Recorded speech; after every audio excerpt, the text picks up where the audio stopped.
Foi interessante que o primeiro contato que eu tive com a psicomotricidade, de modo geral, foi através dos livros de André Lapierre. Alguns anos depois, 3, 4 anos depois, num congresso, eu conheci André Lapierre, que vinha com uma fala totalmente diferente, que não tinha nada a ver com aqueles livros, porque ele tinha evoluído, ele era uma pessoa que realmente buscava. Quando eu conheci André, eu digo, puxa, essa é uma ferramenta que realmente vai nos ajudar a trabalhar com todo esse potencial que a criança tem, além do desenvolvimento motor, além do desenvolvimento cognitivo, existe uma base aí afetiva, emocional. A psicomotricidade relacional, ela é criada na década de 70 pelo André Lapierre.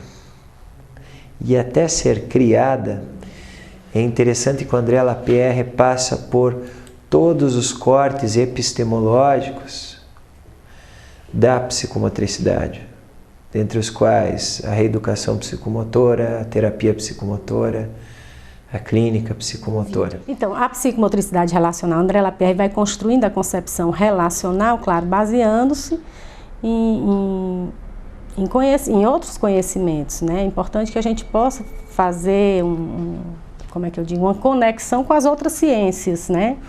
Se a gente pensar em termos de desenvolvimento humano, de construção de identidade, de personalidade, o que é básico, o momento inicial disso tudo toca no corpo. E não num discurso sobre o corpo, mas no corpo, num corpo vivido. Não vamos falar sobre o corpo, vamos viver esse corpo. Isso faz toda a diferença. A clínica, na verdade, ela trabalha com crianças mais ou menos de 2 anos, e a faixa etária vai aumentando, adolescentes, enfim, até jovens. A partir de jovens, na clínica, a gente já entra na análise corporal da relação. E o que acontece na clínica é uma procura por pais ou indicação da escola, ou dos médicos, quando percebem que a criança tem uma dificuldade que foge dos conflitos que são normais da etapa de desenvolvimento que ela se encontra, né?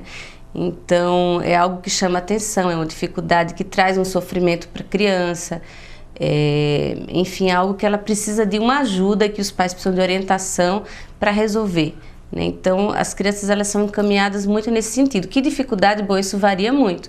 Pode ser uma hiperatividade, pode ser um medo que a criança esteja apresentando, uma fobia escolar ou uma passividade ou qualquer tipo de dificuldade emocional, né, que esteja gerando um sofrimento na vida dessa criança. Quando eu comecei na escola, a grande dificuldade era explicar para a escola que a gente não estava lá fazendo terapia com as crianças.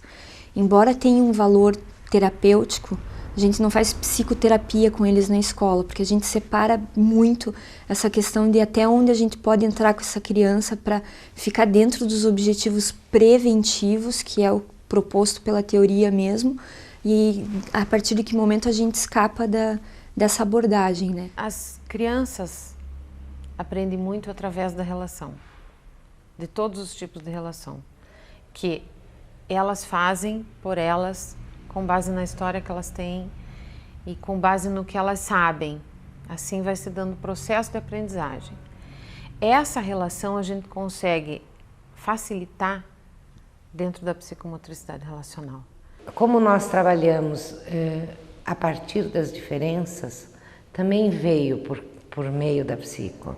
Porque eu via que na psicomotricidade as pessoas nunca apareciam as diferenças. As pessoas brincavam todas. E eu tinha alunos, eu sempre tive um aluno por turma de inclusão. E eu tinha aluno que não andava, por exemplo, e na psico ele estava dentro do jogo.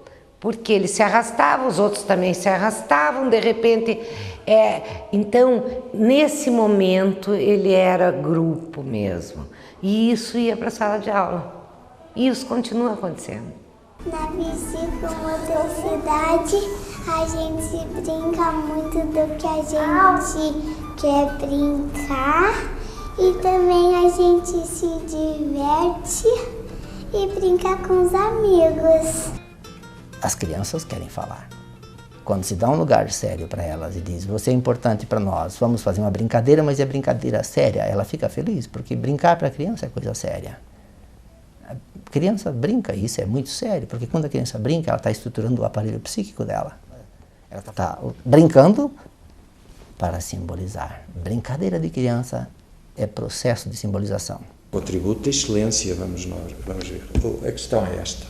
E partindo da definição de psicomotricidade para nós percebermos, o que a psicomotricidade pretende, utiliza o corpo, não é, como mediador para o desenvolvimento do psiquismo. Bem, o corpo é o denominador comum. Portanto, nós utilizamos o movimento, utilizamos o comportamento para observar, para avaliar e fazer intervenção psicomotora. Quando nós falamos de desenvolvimento do psiquismo, estamos a falar do desenvolvimento do âmbito mais psicológico, do afeto e da emoção, e estamos também a falar, numa situação mais funcional, do desenvolvimento neuromotor, neurocognitivo e neurolinguístico da criança. Nós falando em psicomotricidade relacional, estamos eventualmente mais na dimensão afetiva. Bem, se é para o desenvolvimento do psiquismo, a dimensão afetiva, e nós hoje sabemos que o afeto e a emoção é extremamente importante para o desenvolvimento da criança e do ser humano. Na verdade, não é que eu tenha reinventado a psicomotricidade, né? Muitos atribuem isso a mim. A psicomotricidade relacional foi criada por André, com a ajuda da Anne Lapierre, né? E eu reinventei ela. Não, não é verdade. Eu acho que eu peguei tudo aquilo que já existia, não mudei praticamente nada, mas fui arriscando ampliar. Né? Tanto é que chega uma época que algumas pessoas falam para o André, poxa André, você não fez a psicomotricidade para criança? Então assuma que você fez para criança. Né? Porque tem gente aí trabalhando com adultos, etc. E o André manda uma carta dizendo que ele fez a psicomotricidade relacional para criança. E aí vai eu aí novamente provar para o próprio André que essa ferramenta não precisava, e ela era tão poderosa que não precisava ficar restrita ao campo infantil.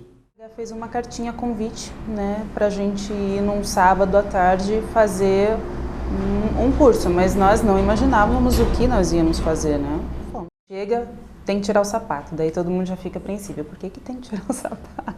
Aí, e lá muito gostoso, porque você não imagina, é muito bom porque ele te ajuda primeiro a desestressar, do estresse do trabalho, de casa, de tudo, né?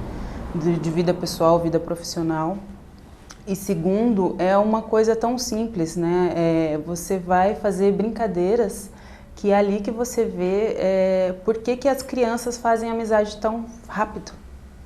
Porque você está ali na brincadeira, né, fazendo atividades, você precisa do outro, você tem que entrar em contato com o outro para fazer aquela atividade.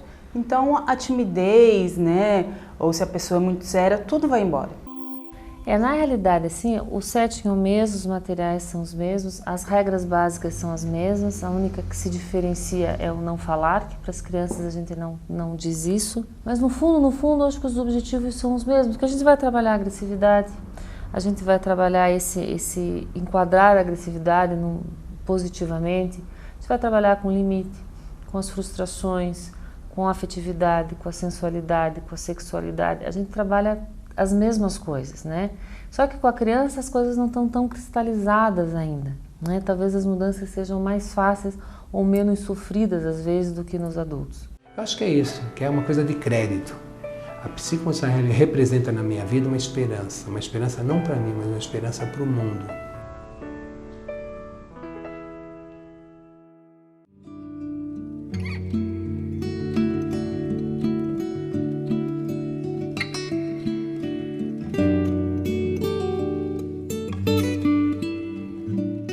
A todos los brasileños, los alumnos de Curitiba, de Fortaleza y de Recife, con un grande abrazo de André.